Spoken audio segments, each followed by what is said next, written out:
Le passage d'aujourd'hui est Psaume 37, versets 1 à 6. Lisons ensemble. De David. Ne t'irrite pas contre les méchants, n'envie pas ceux qui font le mal. Car ils sont fauchés aussi vite que l'herbe, et ils se flétrissent comme le gazon vert. Confie-toi en l'Éternel et pratique le bien. Aie le pays pour demeure et la fidélité pour pâture. Fais de l'Éternel tes délices, et il te donnera ce que ton cœur désire. Recommande ton sort à l'Éternel, mets en lui ta confiance, et il agira. Il fera paraître ta justice comme la lumière, et ton droit comme le soleil à son midi. Amen. Nous sommes souvent captivés par les choses qui se trouvent juste sous nos yeux. Je pense que le moment où l'on ressent cela le plus vivement, c'est en conduisant. Parfois, en conduisant, la route est complètement bouchée. Quand je lève les yeux, ma voie est à l'arrêt, mais la voie d'à côté semble complètement dégagée. Alors, je mets rapidement mon clignotant et je change de voie. Mais ce qui est étrange, c'est qu'une fois que je me suis déplacé sur cette voie qui semblait dégagée, elle se bouche soudainement, et la voie que je viens de quitter se libère. Je ne suis pas le seul. Beaucoup d'entre vous ont dû vivre cette expérience. Ainsi, en changeant de voie sans cesse pour essayer d'aller plus vite, on finit par se retrouver bloqué, frustré et arriver encore plus en retard. C'est dans ces moments-là que nous réalisons quelque chose. Ce que je vois n'est pas tout. C'est exactement le message que le psalmiste nous livre aujourd'hui. Le poète observe la prospérité des méchants. Au verset 1, il dit que les sentiments qu'il éprouve en voyant leur succès sont l'irritation et l'envie.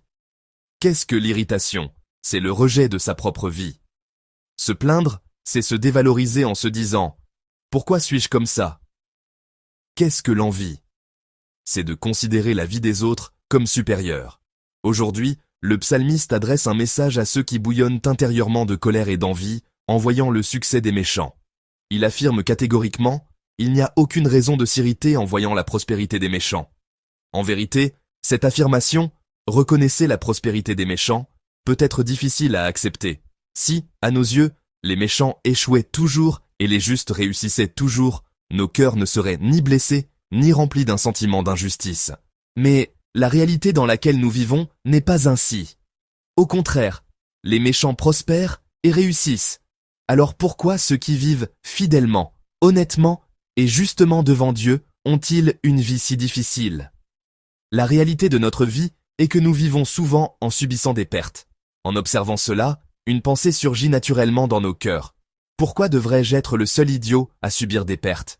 Ne pourrais-je pas fermer les yeux et agir comme ces méchants? Ils s'en sortent très bien en vivant ainsi.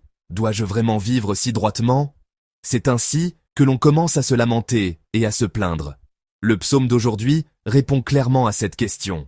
Même si, à nos yeux, les méchants semblent prospérer en ce moment, ce n'est absolument pas la fin. Le verset 2 dit ceci.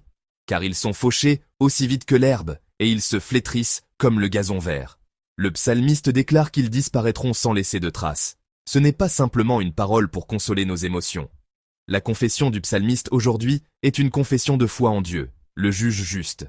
C'est une confession de foi que Dieu ne laissera jamais l'injustice perdurer et qu'un temps viendra où il jugera avec justice. Si nous nous souvenons et croyons fermement qu'il y aura un jour où nous nous tiendrons devant le tribunal de Dieu, avons-nous besoin de nous affliger de la prospérité temporaire des méchants sur cette terre? Le psalmiste David affirme aujourd'hui qu'il n'y a aucune raison de le faire. Alors, comment devons-nous vivre, nous qui savons que ce que nous voyons n'est pas tout et que la justice et le jugement de Dieu sont certains? Le texte d'aujourd'hui nous indique clairement la direction de notre vie. Au verset 3, il est écrit « Confie-toi en l'Éternel et pratique le bien. Celui qui peut nous faire prospérer est unique, c'est Dieu. La réussite ou l'échec de ma vie n'est pas une question que je dois saisir et pour laquelle je dois lutter, mais elle dépend de celui dans les mains de qui se trouve la souveraineté de ma vie, de celui qui est le souverain de ma vie en ce moment. C'est pourquoi David nous dit aujourd'hui « Confie-toi en l'Éternel ». Que signifie se confier? Cela signifie s'appuyer sur quelqu'un en s'abandonnant complètement. Cela veut dire cesser de s'appuyer sur sa propre vie, ses biens, le monde, et changer pour une vie qui s'appuie sur Dieu. Confie-toi en l'Éternel signifie que nous nous remettons à Dieu. Nous prions et supplions sans cesse avec nos lèvres en disant « Je me remets à toi, Seigneur ». Mais n'est-il pas vrai que dans nos vies, nous portons nous-mêmes nos soucis, nous supportons nous-mêmes notre anxiété et nous essayons de prendre la responsabilité des résultats jusqu'à la fin? Pensez à un voyage en avion. Aucun passager ne monte à bord avec ses bagages sur la tête, sur le dos ou dans les mains. Personne ne passe le vol assis sur son siège en portant ses bagages. Tous confient leurs bagages à la soute en arrivant à l'aéroport, entrent l'esprit léger, confient le vol au pilote, puis s'assoient à leur place désignée jusqu'à destination. Ils voyagent en avion, l'esprit léger, en toute sécurité et confortablement. Ce que nous avons à faire, c'est de nous asseoir à la place qui nous est assignée. La foi, c'est la même chose. Se confier ne signifie pas devenir irresponsable envers sa vie. Ce n'est pas une irresponsabilité qui consiste à tout jeter en disant « je ne sais plus, Dieu s'en chargera », mais c'est un acte de confiance en Dieu. Lorsque nous enregistrons nos bagages à l'aéroport, sommes-nous anxieux? Pensons-nous « et si je ne les retrouve pas? Et si quelqu'un les vole ?» Non, même si un problème survient, il existe un système d'indemnisation. C'est pourquoi nous pouvons les confier avec assurance. L'acte de confiance en Dieu est exactement cela. Se confier à Dieu et ce que nous devons faire là où nous sommes, c'est de pratiquer le bien. David dit que nous devons nous confier à Dieu et vivre en pratiquant le bien dans la vie qui nous est confiée aujourd'hui. La vraie foi, ce n'est pas seulement confesser « je crois » avec ses lèvres, mais c'est confier sa vie à Dieu et vivre fidèlement là où nous sommes placés, en faisant de la fidélité notre nourriture. La foi, c'est de croire que Dieu prendra soin de notre vie lorsque nous nous consacrons à la vie qu'il nous a confiée. Chers frères et sœurs, nous suivons toujours le chemin qui est juste devant nos yeux. Nous continuons à nous déplacer en regardant uniquement les problèmes devant nous, la prospérité devant nous, les choses enviables devant nous. Si un chemin semble un peu plus rapide, notre cœur vacille. S'il semble un peu bloqué, notre cœur commence à s'inquiéter. Mais le psalmiste David dit ceci au versets 5 et 6. « Recommande ton sort à l'Éternel, mets en lui ta confiance, et il agira.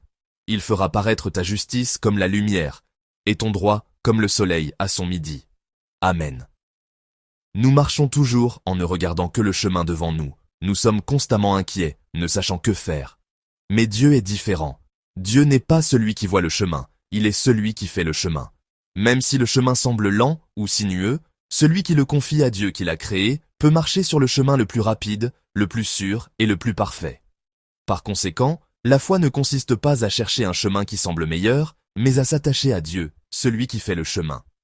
La foi, selon David aujourd'hui, c'est de regarder silencieusement le Seigneur et de pratiquer le bien qui nous est donné, même lorsque c'est difficile, épuisant, et que cela suscite l'envie ou la plainte dans la situation de vie que Dieu nous a confiée. Chers frères et sœurs, en ce jour qui nous est donné, croyons que la prospérité de notre vie dépend de Dieu et pratiquons le bien, même si cela semble être à perte. Faisons confiance au Seigneur même si le chemin semble bloqué. Croyons que celui qui fera le bilan final de notre vie, c'est Dieu. Plutôt que d'envier la prospérité des méchants sous nos yeux, que votre journée et la mienne soient une journée de foi, où nous agissons avec honnêteté, fidélité et sincérité dans les lieux de vie que le Seigneur nous a confiés. Notre famille, notre travail, notre Église et envers nos prochains. Je vous bénis au nom du Seigneur. Amen.